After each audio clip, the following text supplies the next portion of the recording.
हज़रत झूलन शाह। सैयद झूलन शाह जो असुल नालो सैयद मोहम्मद हफ़ीज़ हो। ही जलालुद्दीन मखदूम जहानिया जी औलाद मां हो। झूलन शाह घोड़े शाह जे नाले सां बि मशहूरु हो।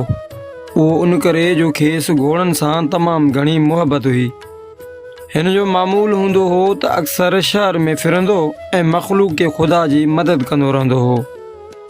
लाहौर शहर में हिन घणनि ई तवाइफ़नि खे सिधी राह ते आंदो।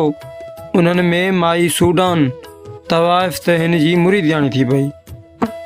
तारीख़ फ़रिश्ता में लिखियलु आहे त झूलन शाह 103 साल उमिरि जो थियो ऐं हिन मोहम्मद शाह बादशाह मुग़ल जे उहिद में 16 रजबुल मुरजब 1146 हिजरी 11 दिसंबर 1733 ईस्वी ते वफ़ात कई। झूलन शाह जी मज़ार लाहौर में घोड़े शाह रोड ते आहे।